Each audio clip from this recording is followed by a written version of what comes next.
नमस्कार मित्रों, आपका बहुत बहुत स्वागत हमारी डेली करंट अफेयर्स की क्लास में हमारे YouTube channel teaching learning event with Anil पर। आइए आज के डेली करंट अफेयर्स क्लास को शुरू करते हैं और 10 महत्वपूर्ण टॉप 10 करंट अफेयर्स जो देखेंगे जो आपकी आगामी शिक्षक भर्ती परीक्षाओं बीएड एंट्रेंस एग्जाम परीक्षा के लिए बहुत ही इम्पोर्टेंट हैं।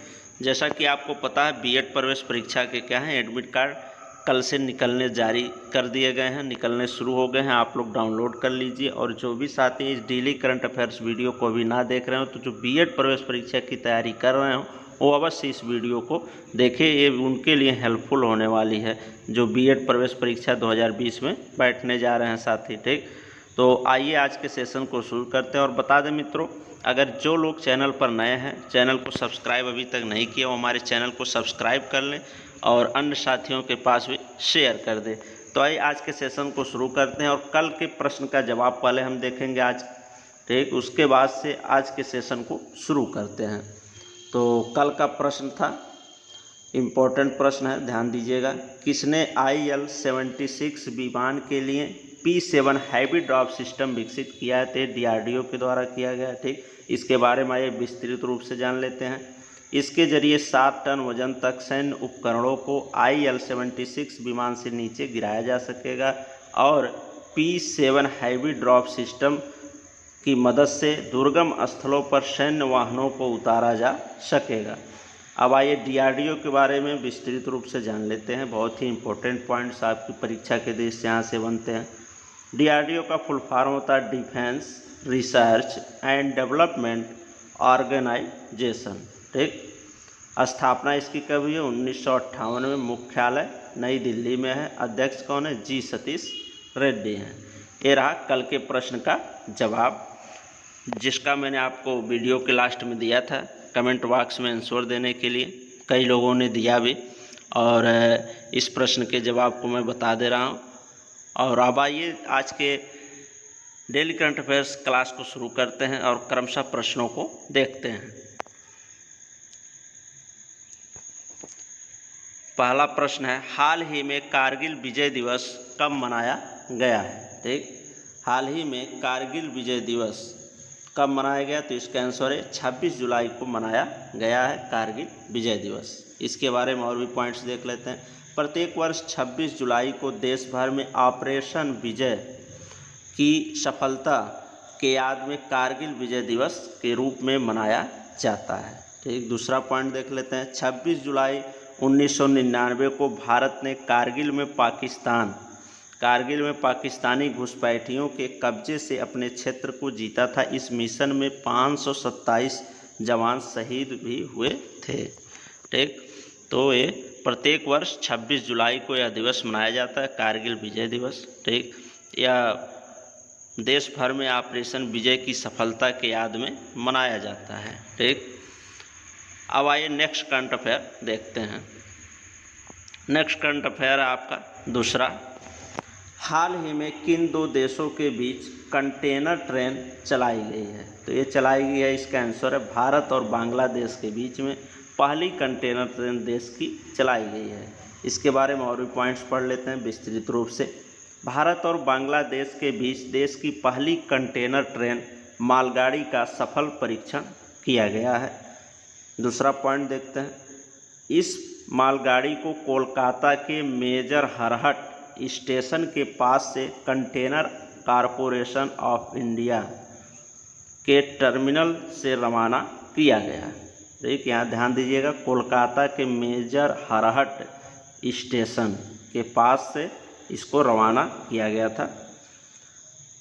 और तीसरा पॉइंट देख लेते हैं। भारत में पड़ोसी देशों से रिश्तों को सुधारने और नई संपर्क नीति स्थापित करने के उद्देश्य से इस ट्रेन की सेवा को शुरू किया गया है। ठीक, एक प्रकार से जो पड़ोसी देश है उनसे जो संपर्क नीति है उसको और भी अच्छा बनाने के लिए भी इस कंटेनर ट्रेन को चलाया गया है। ठीक, कहाँ से चलाया गया है? तो कोलकाता के मेजर हरहट स्टेशन के पास से इसको रवाना किया गया है। ठीक, और किन दो देशों के बीच में चली है? देश के, तो भारत और बांग्लादेश के बीच में। ध्यान दीजिएगा, इम्पोर्टेंट प्रश्न है आपका।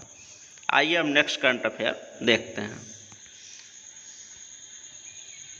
नेक्स्ट तीसरा करंट अफेयर्स है, हाल ही में अपनी नई पुस्तक द पेंडेमिक सेंचुरी किस लेखक के द्वारा लॉन्च की गई है? तो इसका आंसर है हेनिंग्स बॉम के द्वारा ये द पेंडेमिक सेंचुरी नामक पुस्तक हाल ही में लॉन्च की गई है। इनके बारे में और विस्तृत रूप से देख लेते हैं। लेखक मार्क हेनिंग्स बॉम ने अपनी पुस्तक द पेंडेमिक सेंचुरी लॉन्च की है। इस पुस्तक में वर्ष 1918 से लेकर अब तक की सभी महामारियों पर मुख्य फोकस किया गया है। एक जो भी महामारी बीमारी हैं उनके बारे में इस बुक में बताया गया है। सेकंड पॉइंट देखते हैं, इस पुस्तक में 1924 के न्यूमोनिक प्लेग, 1930 के तोता बुखार, सार्स, इबोला, जीका और कोविड-19 जैसी विश्व महामारी के बारे में लिखा गया है। ठीक, अब आइए नेक्स्ट करंट अफेयर देखते हैं। अगला करंट अफेयर्स आपका चौथा, कौन सा राज्य चौथे खेलो इंडिया, ठीक, चौथे खेलो इंडिया यूथ गेम की मेज़बानी करेगा? तो इस बार मेज़बानी करेगा चौथे खेलो इंडिया यूथ गेम्स की मेज़बानी हरियाणा। ठीक, इसका आंसर है हरियाणा राज्य करेगा। इसके बारे में और तथ्य विस्तृत रूप से जान लेते हैं। केंद्रीय खेल मंत्री, यहाँ से देखिए, केंद्रीय खेल मंत्री किरण रिजिजू ने 2021 में टोक्यो ओलंपिक के बाद होने वाले खेलो इंडिया यूथ गेम के चौथे संस्करण की मेज़बानी हरियाणा राज्य को सौंपी है। ठीक, तो ये पॉइंट्स यहाँ से ध्यान दें, कौन है? केंद्रीय खेल मंत्री किरण रिजिजू हैं। ठीक, और हाल ही में इन्होंने क्या किया, हरियाणा राज्य को चौथे खेलो इंडिया यूथ गेम की मेज़बानी करने की जिम्मेदारी सौंपी है। अब आइए हरियाणा राज्य के बारे में विस्तृत रूप से चीज़ों को जान लेते हैं। हरियाणा झारखंड राजधानी है इसकी।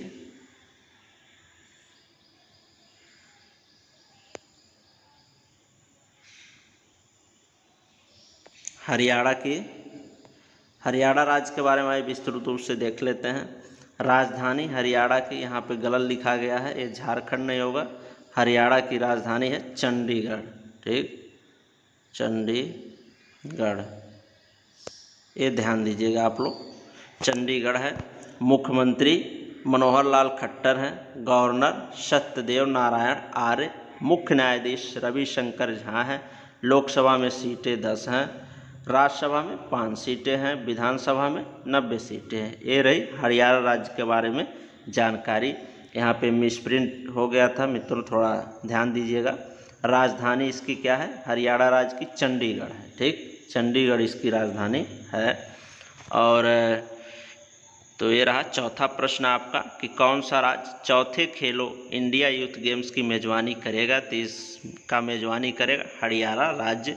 और यहाँ से एक पॉइंट देख लीजिएगा, केंद्रीय खेल मंत्री कौन है? किरण रिजिजू हैं। केंद्रीय खेल मंत्री किरण रिजिजू हैं। ठीक, पांचवा है, हाल ही में काकरापार परमाणु ऊर्जा संयंत्र में परमाणु ऊर्जा संयंत्र का तीसरा रिएक्टर कैप 3 चालू हुआ है। यह किस देश में स्थित है? तो इसका आंसर है गुजरात। ठीक, काकरापार परमाणु ऊर्जा संयंत्र का तीसरा रिएक्टर कैप 3 लॉन्च हुआ है या चालू किया गया है। ठीक, ये किस राज्य में स्थित है? तो यह गुजरात राज्य में स्थित है। इसके बारे में विस्तृत रूप से तथ्यों को जान लेते हैं। यह देश का सबसे बड़ा रिएक्टर है, ध्यान दीजिएगा। देश का सबसे बड़ा रिएक्टर कौन है? भारत देश का। तो यह काकरापार परमाणु ऊर्जा संयंत्र। ठीक, और कैप 3 रिएक्टर, इसका तीसरा रिएक्टर कैप 3 चालू हुआ है। तो सबसे बड़ा रिएक्टर यही है देश का, ये ध्यान दीजिएगा, जिसकी कुल क्षमता 700 मेगावाट है। इस संयंत्र के पहले प्लांट को 1993 में स्थापित किया गया था, दूसरे प्लांट को 1995 में, तीसरे प्लांट को जून 2010 में शुरू की गई थी। और इस बार शुरू किया गया है चौथा, इस बार तीसरा रिएक्टर कैप 3 चालू किया गया है इस बार। तो तीसरे प्लांट की शुरुआत जून 2010 में की गई थी। ठीक, और ये कहाँ स्थित है? गुजरात में स्थित है। गुजरात राज्य के बारे में आइए विस्तृत रूप से चीज़ों को जान लेते हैं, इम्पोर्टेंट तथ्यों को। राजधानी गुजरात की क्या है? गांधीनगर। मुख्यमंत्री विजय रूपाणी। राज्यपाल कौन है? आचार्य देवव्रत। लोकसभा में सीटें 26, राज्यसभा में 11 सीटें और विधानसभा में 182 सीटें हैं। ठीक, तेरे इस प्रश्न के बारे में जानकारी कि काकरापार जो परमाणु ऊर्जा संयंत्र है जिसका तीसरा रिएक्टर कैप 3 चालू हुआ अभी हाल ही में, यह किस देश में स्थित है? गुजरात में स्थित है, ध्यान दीजिएगा आप यहाँ से। अब आइए नेक्स्ट करंट अफेयर देखते हैं। किस राज्य सरकार ने कोरोना गाइडलाइन के उल्लंघन पर 2 साल की सजा और 1 साल तक का जुर्माना किया है? ठीक, ये बहुत ही इम्पोर्टेंट प्रश्न है, कोरोना वायरस से संबंधित मान के चलिए। किस राज्य सरकार ने कोरोना गाइडलाइन के उल्लंघन पर 2 साल की सजा और 1 लाख तक का जुर्माना किया है निर्धारित? ठीक, और तो ये किया गया झारखंड राज्य के द्वारा। ठीक, झारखंड राज्य सरकार के द्वारा कोरोना गाइडलाइन के अगर उल्लंघन आप करते हैं तो 2 साल की सज़ा और 1 लाख तक का जुर्माना देना पड़ेगा। झारखंड राज्य के बारे में आइए देख लेते हैं महत्वपूर्ण चीज़ों को। स्थापना इसकी कब हुई? 15 नवंबर 2000 को। राजधानी है रांची में। ठीक, और मुख्यमंत्री हैं हेमंत सोरेन। गवर्नर द्रौपदी मुर्मू। और भी तथ्यों को देखते हैं। लोकसभा, राज्यसभा, विधानसभा में सीटें कितनी हैं जान लेते हैं। लोकसभा में 14 सीटें हैं, विधानसभा में 6 सीटें हैं और विधानसभा में 81 सीटें हैं, राज्यसभा में 6 सीटें हैं। और यहाँ से मोस्ट इम्पॉर्टेंट प्रश्न आपका बनता है कि कर्क रेखा झारखंड राज्य से होकर गुजरती है। ठीक, जो कर्क रेखा है वो क्या है? झारखंड राज्य से होकर गुजरती है। अब आइए नेक्स्ट करंट अफेयर देखते हैं। नेक्स्ट करंट अफेयर है आपका 7वां। भारत ने कोरोना वायरस के लिए तेजी से परीक्षण किट विकसित करने के लिए किस देश के साथ समझौता किया है? तो इसका आंसर है इजराइल देश। इजराइल देश के साथ भारत ने कोरोना की जो टेस्टिंग किट है उसके निर्माण के लिए तेजी से विकसित करने के लिए इजराइल देश से समझौता किया है। ये पॉइंट्स देख लेते हैं इससे जुड़ा हुआ। इस परीक्षण किट की मदद से कोरोना वायरस की जांच सिर्फ 30 सेकंड में हो सकेगी। अब आइए इजराइल देश के बारे में चीज़ों को जान लेते हैं।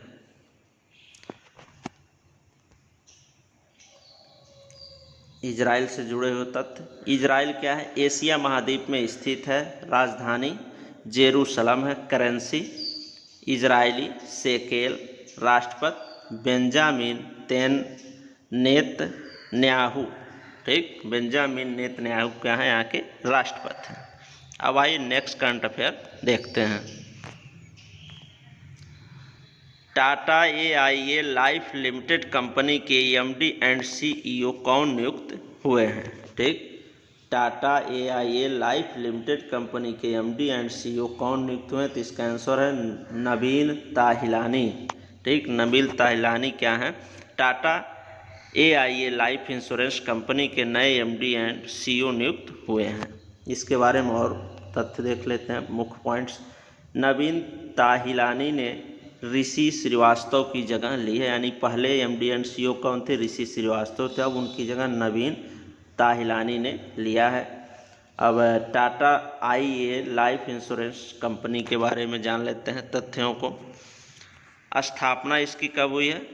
2001 में। मुख्यालय मुंबई में स्थित है। टैगलाइन क्या है देख लेते हैं। टैगलाइन है विथ यू ऑलवेज यू। क्या है? With you always. ठीक, विथ यू ऑलवेज इसकी टैगलाइन है। अब आइए नेक्स्ट करंट अफेयर देखते हैं। अगला करंट अफेयर्स आपका 9वां है। अंतर्राष्ट्रीय ओलंपिक समिति IOC के उपाध्यक्ष कौन नियुक्त हुए हैं? तो ये नियुक्त हुए हैं अनीता डिफ्रेंटच। ठीक, अनीता डिफरेंट ने। ठीक, अनीता डिफरेंट को अंतर्राष्ट्रीय ओलंपिक समिति IOC के उपाध्यक्ष के पद पर नियुक्त किया गया। IOC के बारे में यानी अंतर्राष्ट्रीय ओलंपिक समिति के बारे में आइए जान लेते हैं। विश्व में ओलंपिक खेलों को IOC रेगुलेट करता है। ठीक, इसका फुल फॉर्म क्या होता है? International Olympic committee. और स्थापना इसकी कब हुई है? 23 जून 1894 में। मुख्यालय कहाँ स्थित है? लुसाने, स्विट्जरलैंड में। ठीक, और अध्यक्ष कौन है? थॉमस बाच। थॉमस बाच जो है इसके अध्यक्ष हैं। ये ध्यान दीजिएगा, ये इंपॉर्टेंट प्रश्न है आपकी बीएड प्रवेश परीक्षा और आगामी शिक्षक भर्ती की दृष्टि से कि आईओसी के नए उपाध्यक्ष कौन नियुक्त हुए हैं, यानी अंतर्राष्ट्रीय ओलंपिक समिति के। तो ये हुए हैं अनीता डिफरेंट। अब आइए नेक्स्ट करंट अफेयर देखते हैं। नेक्स्ट 10वां करंट अफेयर आपका है, हाल ही में सीबीडीटी ने किस मंत्रालय के साथ डेटा साझा करने के लिए समझौता किया है? तो इसका आंसर है एमएसएमई मंत्रालय के साथ सीबीडीटी ने डेटा साझा करने के लिए समझौता किया है। सीबीडीटी के बारे में जान लेते हैं महत्वपूर्ण तत्वों को। इसका फुल फॉर्म होता है central bank of direct taxes. मुख्यालय इसका नई दिल्ली में स्थित है। अध्यक्ष कौन है? प्रमोद चंद मोदी हैं। अब आइए उस प्रश्न को देखते ही रहे आज के टॉप 10 करंट अफेयर्स, और कल के प्रश्न का जवाब मैंने बताया। और अब आइए आज के प्रश्न को देखते हैं जिसका जवाब आपको कमेंट बॉक्स में देना है। आज का प्रश्न है, इम्पोर्टेंट प्रश्न है, ध्यान दीजिएगा आप। प्रश्न को मैं बता दे रहा हूँ। कौन सा राज्य वेस्ट टू एनर्जी नामक पहल के तहत कचरे से बिजली बनाएगा? कौन सा राज्य वेस्ट टू एनर्जी पहल के तहत कचरे से बिजली बनाएगा? इसका जवाब आपको कमेंट बॉक्स में देना है। ठीक, ये आज का प्रश्न है, ध्यान दीजिएगा। और इसका सभी लोग ज़्यादा से ज़्यादा संख्या में जवाब दें और चीज़ों को बताएं, और जितनी रिलेटेड चीज़ें इससे जान रहे हो आप तथ्यों को ज़रूर लिखें। इससे आपका एक अच्छा रिवीजन हो जाएगा।